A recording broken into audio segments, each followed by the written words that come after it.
On the morning of December 24, 2002, in a quiet residential neighborhood of Modesto, California, there was no scream to cut through the air, no shattering glass, no sirens racing down the street, no neighbors running from house to house.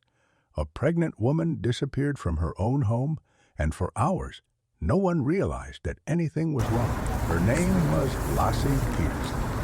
She was 27 years old, 8 months pregnant, preparing for Christmas, planning a future that, according to everyone who knew her, revolved almost entirely around the child she was about to bring into the world. Friends described her as organized, attentive, and emotionally invested in motherhood. There was nothing transient about her life, nothing unfinished, nothing that suggested she was about to vanish. The house on Covina Avenue looked like every other house on the block. Clean yard, closed doors. No signs of forced entry. When police first arrived, they did not find overturned furniture, broken locks, or blood. There was no evidence of a struggle, no indication of a break-in, nothing that immediately suggested a crime had occurred, and that absence of noise, of violence, of visible damage was precisely what made the case unusual from the start. According to her husband, Scott Peterson, the morning had been normal. Laci had stayed home. She had cleaned. She had planned to walk the family dog later that morning, something she often did around the neighborhood. Scott left the house at approximately 9:30 a.m. He said he was going fishing at San Francisco Bay, nearly 90 miles away. It was a neat story. Simple, linear, too clean. In criminal investigations, ordinary mornings are often where suspicion begins. Because when a person disappears, what matters most is not what they were planning to do, but who can confirm that they were alive after the last known moment. In Laci Peterson's case, no one could. No neighbor saw her walking the dog. No passerby noticed a visibly pregnant woman moving along the sidewalks on a holiday morning when the neighborhood was more active than usual. No security camera captured her leaving the house. No phone call, no receipt, no trace of movement. Several hours later, Scott returned home. Laci was gone. He called police to report her missing. Officers who responded initially described him as concerned but composed. He provided details clearly. He did not appear disoriented. He did not panic. At that moment, the case was treated as a missing person investigation, not a homicide. Then the dog came home. The family dog was found wandering the neighborhood alone, still wearing its leash. The leash was intact, not torn, not broken. There were no signs of a struggle, no drag marks, no indication that the dog had escaped from a violent situation. Experienced investigators refer to animals as silent witnesses. Dogs behave predictably in moments of danger. If their owner is attacked, they usually remain nearby, agitated or defensive. If their owner collapses, dogs typically stay close. They do not calmly return home, leash attached, as if the walk never happened. This single detail, the dog, the leash, the absence of disturbance, quietly dismantled the official narrative. It suggested that Laci may never have gone on that walk at all. Police noted it, logged it, but they did not draw conclusions yet. Search efforts expanded quickly. Volunteers flooded the neighborhood.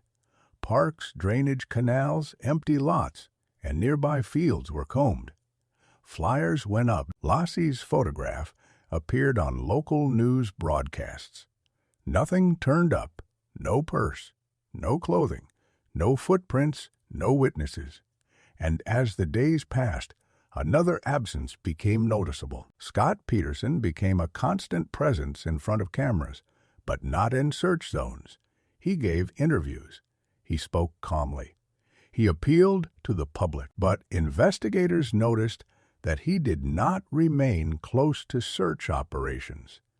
He did not repeatedly ask for updates. He did not display the erratic behavior often seen in spouses desperately searching for a missing partner. Calm, by itself, is not evidence of guilt. People grieve differently, but in homicide investigations, detectives are trained to observe rhythm, not emotion. They look for behavioral timing, how actions align with circumstances. Scott's behavior was controlled, managed, almost curated. As media attention grew, reporters began replaying his statements. Something subtle but important emerged. Scott often referred to Laci in the past tense, not legally inaccurate, but psychologically revealing. Behind the scenes, detectives expanded their inquiry beyond the neighborhood. They began examining Scott's personal life. What they found was not immediately criminal, but it was significant. Scott Peterson was involved in an extramarital relationship. He had been seeing another woman in the months leading up to Laci's disappearance. That fact alone did not make him a murderer, but what he had told this woman did. Before December 24th, Scott told her that he had lost his wife, that this would be his first Christmas without her. At the time he said it, Laci was still alive. In behavioral analysis, this is known as anticipatory language, statements that assume an outcome before it occurs. It is not a slip. It is a psychological alignment with a future reality that the speaker has already accepted. Investigators did not confront Scott with this information immediately. They documented it, they listened, they waited. As December turned into January, the case quietly shifted. Still officially a missing person investigation, but internally, detectives began working from a different assumption. They considered a possibility that was deeply unsettling, that Laci Peterson had never left the house that morning, that her disappearance did not occur on the sidewalk, that it did not involve a stranger, that it did not begin with a walk at all.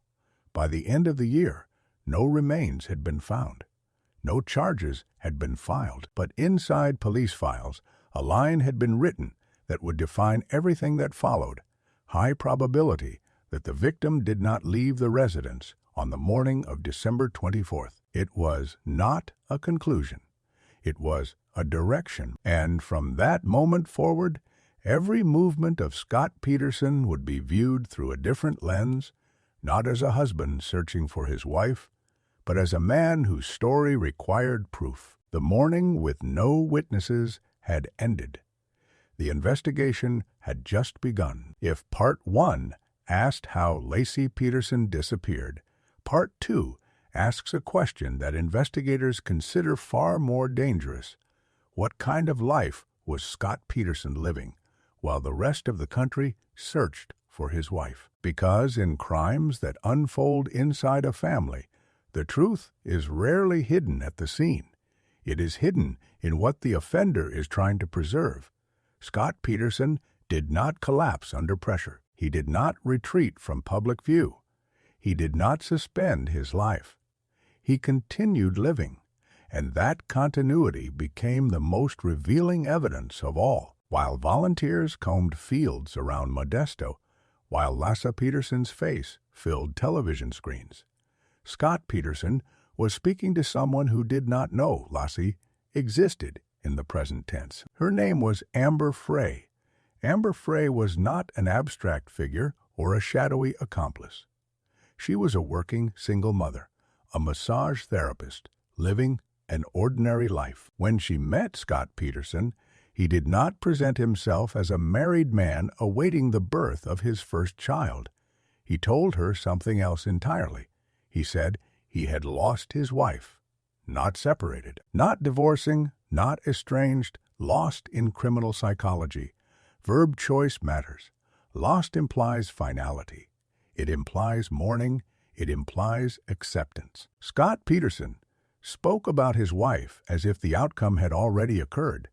Even though the search for Laci was still underway. When investigators later reviewed the timeline, they realized these statements were not isolated. Scott told Amber Frey that the upcoming Christmas would be his first without his wife before December 24th arrived, before Laci disappeared, before anyone knew there was a crime. At the time, Amber Frey believed she was entering a relationship with a widower. She did not know that the woman her partner described as gone was, at that very moment, the subject of a statewide search. When Amber saw Laci Peterson's face on the news, the connection was immediate and devastating. She contacted police. She did not protect Scott. She did not minimize what she knew. She cooperated fully, and from that moment on, the investigation entered its most delicate phase. Detectives did not confront Scott Peterson.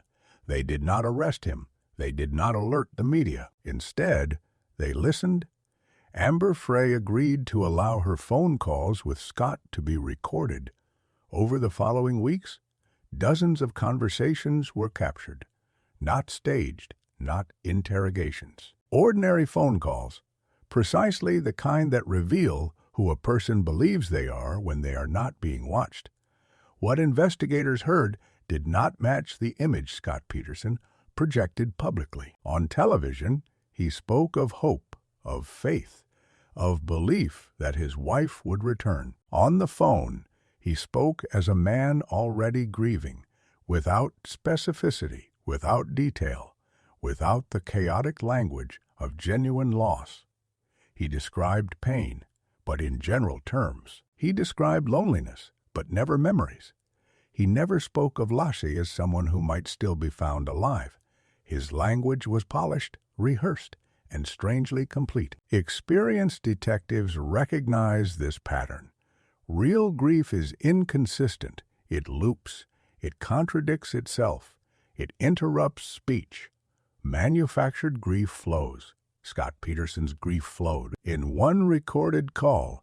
As a vigil for Laci was taking place nearby, Scott called Amber from the vigil itself.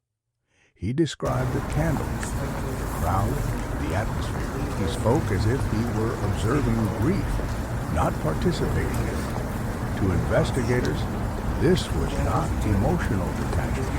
It was emotional displacement.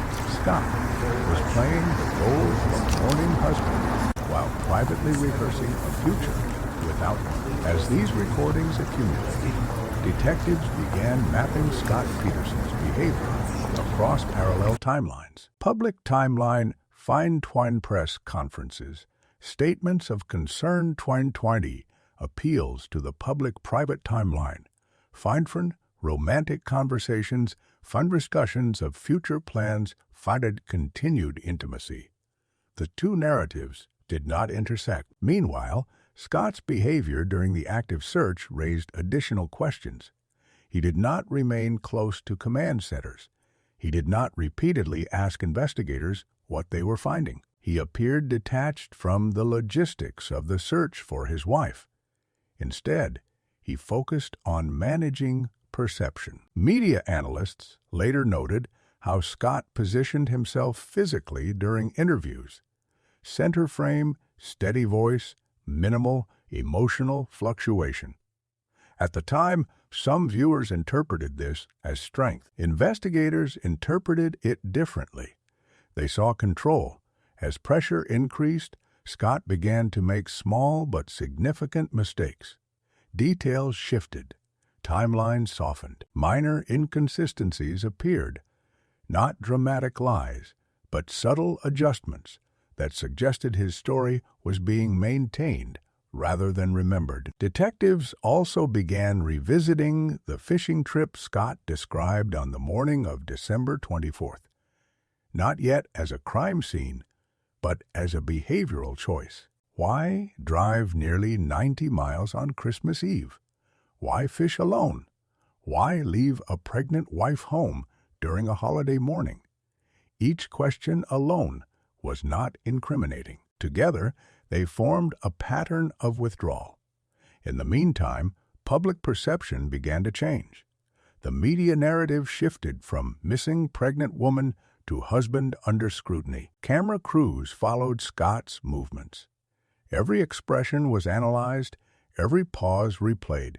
Scott responded defensively. He spoke of harassment, of unfair attention, of being treated like a suspect rather than a victim spouse. But law enforcement was no longer evaluating him as a husband.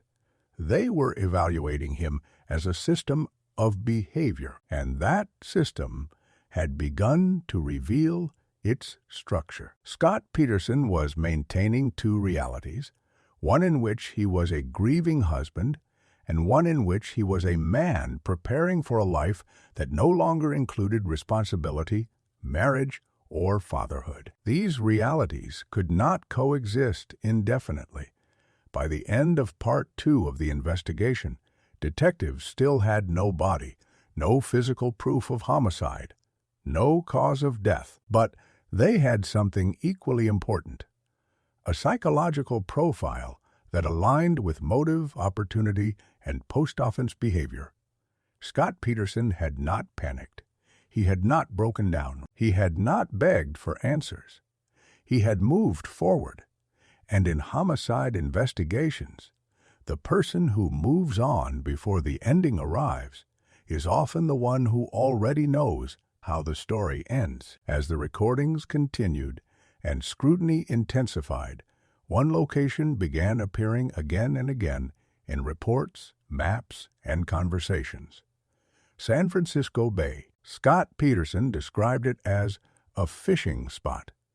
Investigators were beginning to see it as something else entirely. If Part 2 exposed the double life Scott Peterson was living, Part 3 moves the investigation out of language and into physical space. Because no homicide can exist forever as a theory. At some point, it must touch geography. It must leave behind logistics. It must connect to a place. In the case of Laci Peterson, that place was San Francisco Bay.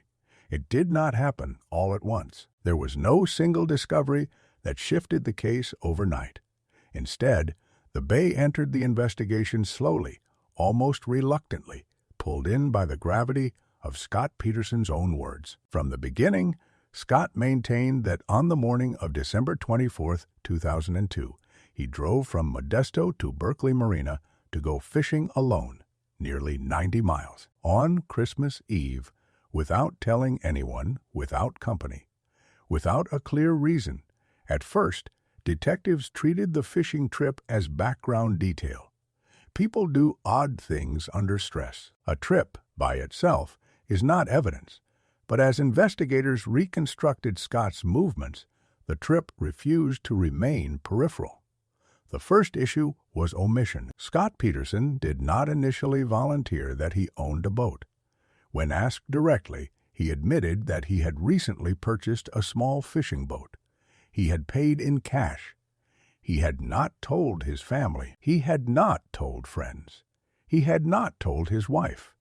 In criminal investigations, secrecy around innocuous assets is a warning sign. Boats, like firearms or storage units, are not suspicious by nature. What matters is timing, concealment, and context. Scott bought the boat just weeks before Laci disappeared. When investigators inspected it, they noted its size and condition. It was not a recreational fishing vessel designed for comfort or long outings. It was narrow, utilitarian, and unstable in rough water. Not the kind of boat most people would choose for a casual holiday fishing trip. But it was the kind of boat that could move quietly, briefly, and without drawing attention. Then there was the concrete. Scott told investigators that he had purchased cement to complete a small home project. On its own, that explanation was plausible. But receipts showed he had bought more concrete than such a project required. When detectives asked what happened to the excess, Scott could not account for it. There was no finished structure, no leftover material, no witness who recalled helping with a project. The concrete existed on paper and nowhere else. For investigators, this was not proof. It was possibility. They began consulting forensic experts and marine specialists. They asked how a body weighted with heavy material would behave in salt water, how long it might remain submerged, how tides and currents could affect drift over time. What they learned was unsettling. San Francisco Bay is not random water. It is a system. Its currents follow patterns governed by tides, river outflow, and seasonal conditions. A body placed in the bay at a specific location during a specific window would not disappear forever. It would travel slowly, predictably. Detectives overlaid Scott Peterson's fishing location with tidal data from December 24th. They plotted currents, they modeled drift. The results pointed back to the same general area again and again. It did not prove that Laci was there, but it proved that if she had been placed there, the bay would eventually give her back. As this analysis unfolded, Scott Peterson's behavior began to shift. He became more guarded, less cooperative. He complained of being watched, of being targeted. He framed himself as a victim of media harassment rather than as a husband desperate for answers. Investigators also noted changes in his personal logistics. He began carrying large amounts of cash. He discussed travel. He appeared to be preparing for mobility rather than resolution. These are not actions of guilt by themselves, but in context, they matched a familiar pattern, anticipatory flight. Meanwhile, law enforcement quietly expanded search efforts in the bay. Boats scanned water. Shorelines were monitored. It was not a public spectacle. It was a calculated wait. Winter passed. Storms came and went. The bay held its silence. To the public, it looked as if the case had stalled. Internally, detectives were not waiting for confirmation. They were waiting for physics. In homicide investigations involving water, time is not an enemy. It is a variable. Bodies submerged do not vanish. They change. They separate. They surface when conditions allow. Scott Peterson, meanwhile, continued to anchor himself to the fishing story. He repeated it, defended it, treated it as proof of innocence rather than as a detail requiring verification. That was the paradox. The more Scott insisted on the fishing trip, the more central it became to the case. What he believed was an alibi was, in fact, a coordinate. By early spring, investigators were no longer asking whether San Francisco Bay was relevant. They were asking when it would answer. Part 3 ends without a discovery. No body, no arrest, no courtroom drama, but it ends with something more definitive, a complete scenario, a timeline, a method, a location, and a suspect whose own account had built the framework for what investigators now believed had happened. All that remained was for the bay to speak. There are investigations that move forward through interviews and documents, and there are investigations that wait quietly for the environment itself to respond. In the case of Laci Peterson, law enforcement had reached the second kind. By the early months of 2003, detectives were no longer asking whether San Francisco Bay was relevant. They were waiting to see when it would speak. For weeks, nothing happened. Winter storms churned the water. Tides shifted. Currents reversed and returned. The bay remained opaque. To the public, it appeared as though the case had gone cold. Media attention drifted. Speculation replaced reporting. But investigators did not move on. They reviewed tidal charts again. They consulted marine biologists again. They checked shoreline access points again. The conclusion did not change. If a body had entered the bay where Scott Peterson said he had been fishing on December 24th, it would not remain hidden forever. On April 13, 2003, that waiting ended. Early that morning, a passerby walking along the shoreline noticed something unusual in the water. Authorities were contacted. When law enforcement arrived, the response was measured, controlled, and immediate. What they recovered was a human body. The remains were badly decomposed, as expected after months in cold salt water. But there was no doubt about what investigators were looking at. This was not an accident victim pulled from a river. This was not an unidentified drifter. This was Laci Peterson. The following day, additional remains were discovered nearby, those of her unborn son. In that moment, the case changed permanently. Until then, everything had existed in possibility hypotheses, models, behavioral analysis. But once the Bay released Laci's body, the investigation crossed a line from inference to confirmation. This was no longer a disappearance. It was a homicide. The location of the recovery mattered almost as much as the recovery itself. Laci's body surfaced within the same general area of the bay where Scott Peterson said he had gone fishing. Not miles away, not in a direction that contradicted tidal science, but exactly where marine models predicted a body would emerge if it had been placed in the water on December 24th. Investigators did not call it a coincidence. Forensic teams worked carefully. Months in the water had erased many markers that might have established cause of death. There were no stab wounds, no gunshot injuries, no fractures that could conclusively indicate violence. But absence of trauma did not equal absence of homicide. In water-related deaths, the environment is often the weapon. Medical examiners concluded that Laci had not entered the bay alive. There was no evidence of drowning, no signs of a struggle in the water. The condition of the remains indicated that she had been placed there, not fallen in. Equally significant was what was missing. There was no clothing consistent with an accidental fall. No footwear.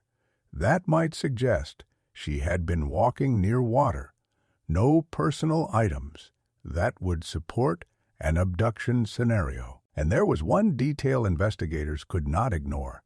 The separation of mother and fetus was consistent with prolonged submersion and natural decomposition, not with emergency delivery or attempted rescue. This was not a tragedy that unfolded in public view. It was an act carried out in isolation. As forensic findings were finalized, detectives shifted focus back to Scott Peterson, not as a person of interest, but as the central subject of a murder investigation. When news broke that Laci's body had been recovered, Scott was not at home. He was not with family. He was not near investigators. He was near the southern border of California. When police detained him, Scott Peterson was carrying multiple cell phones, large amounts of cash, and personal items that suggested preparation rather than coincidence. He did not claim he was fleeing, but detectives recognized the pattern immediately.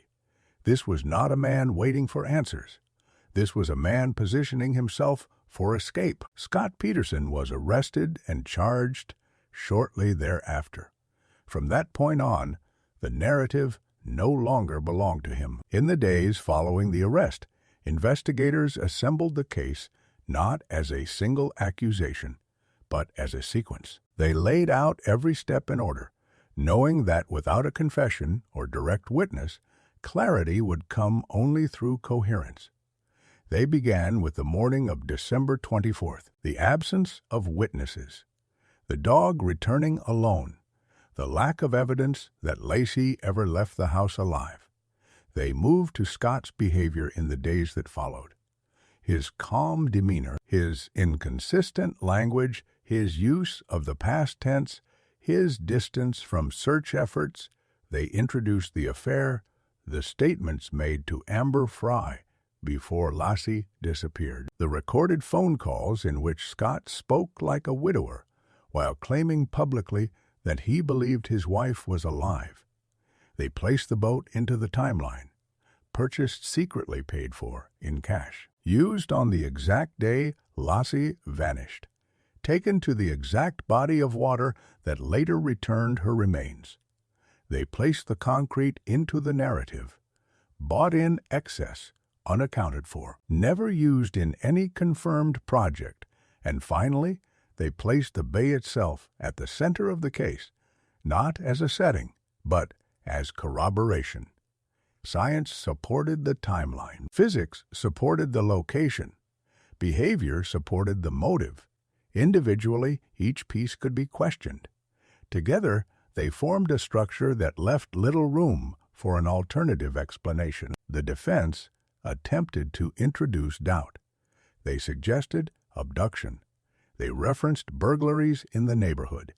They argued that the bay could return bodies from anywhere. But none of those theories explained Scott Peterson's behavior. None of them accounted for his language. None of them addressed the timing of his actions. And none of them explained why every path, when followed long enough, led back to the same man. By the end of Part 4, the investigation had reached a point of no return. Laci Peterson had been found. Her child had been found. The environment had spoken. What remained was not discovery, but judgment. The question was no longer what happened. The question was whether 12 jurors would accept the truth, built not from spectacle, but from alignment of time, place, behavior, and consequence. That question would be answered in a courtroom, and that is where the story ends. By the time the trial of Scott Peterson began, the country was no longer asking whether Laci Peterson had been murdered. That question had been settled by the bay, by the science, and by the recovery of her body and her unborn son. What remained was a narrower, heavier question one that would decide the rest of Scott Peterson's life. Did the evidence prove, beyond a reasonable doubt, that he was the man who killed her? Inside the courtroom, there was no dramatic confession waiting to be revealed, no eyewitness prepared to point a finger, no weapon to be placed in Scott Peterson's hand. The case the prosecution brought forward was not built on spectacle. It was built on sequence. From the beginning, prosecutors made a strategic decision. They would not ask the jury to believe in rage, or in an argument gone wrong, or in a sudden loss of control. They would present something colder, something quieter, something far more unsettling. They would argue that this was a planned removal. They began where the story always began, the morning of December 24th. They walked the jury through the absence of witnesses, through the silence of the neighborhood, through the fact that not a single independent person could place Laci Peterson alive after Scott left the house. They reminded the jury that this was not an assumption. It was a documented void. From there, they moved to behavior. They did not accuse Scott Peterson of cruelty. They accused him of distance. They showed how he spoke about his wife in the past tense while she was still missing, how he remained emotionally controlled while others around him unraveled, how he positioned himself before cameras, not as a frantic husband, but as a composed narrator of events.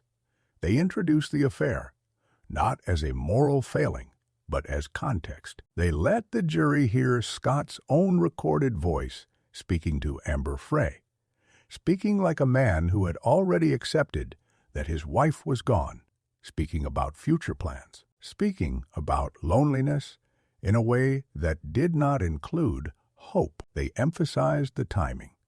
Scott told Amber Frey he had lost his wife before Laci disappeared. He described the coming Christmas as his first without her while she was still alive. The prosecution did not call this a mistake. They called it foreknowledge.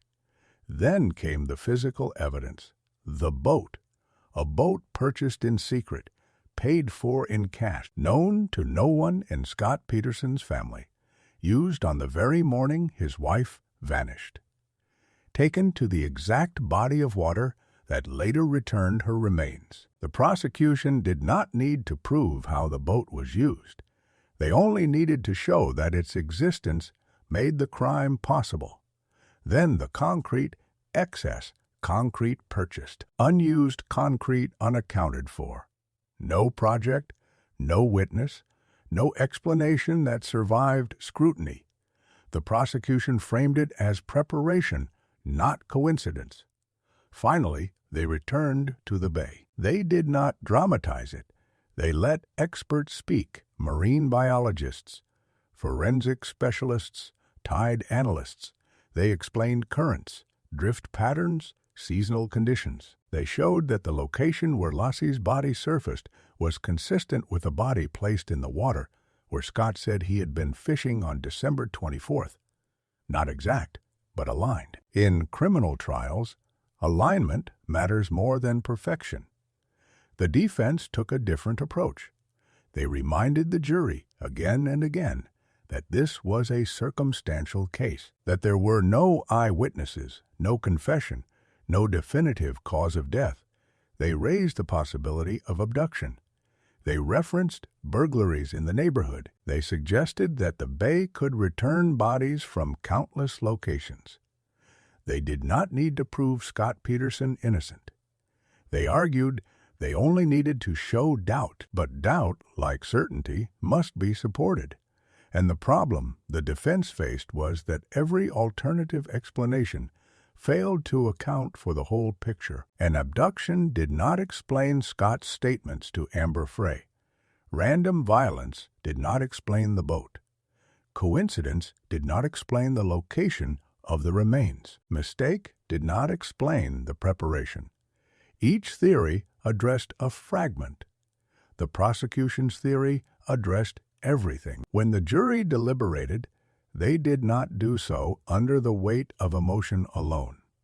They did so under the weight of accumulation, piece after piece, each reinforcing the last, until the story became less about what might have happened, and more about what could not reasonably have happened any other way. When the verdict was read, the courtroom did not erupt. There were no gasps, no cheers, only quiet recognition. Scott Peterson was found guilty. For the family of Laci Peterson, the verdict was not closure. There is no closure when a life is taken and another never has the chance to begin. But there was confirmation that what they had known deep down was now acknowledged by the system. Scott Peterson was sentenced to death. Years later, that sentence would be modified as laws changed and appeals moved forward. But the conviction itself remained. The core finding that Scott Peterson murdered his wife and unborn son stood firm. The case did not end when the courtroom emptied. It entered the public record as one of the most studied true crime cases in American history, not because of brutality, not because of spectacle, but because of its silence, because it showed how violence does not always arrive loudly, how it can be planned calmly, executed quietly, and hidden behind normalcy. The case reshaped how investigators, prosecutors, and the public viewed domestic homicide. It challenged the assumption that danger looks dangerous. It demonstrated that motive does not always announce itself through conflict, but through escape. And it left behind a final truth that no appeal could erase. Laci Peterson did not disappear. She was removed. Removed from a life that someone else no longer wanted to live. And the most chilling part of that reality is not how it ended, but how ordinary it looked while it was happening. No witnesses, no screams, no warning. Just a morning that passed quietly, and a man who moved on before the world knew there was anything to mourn.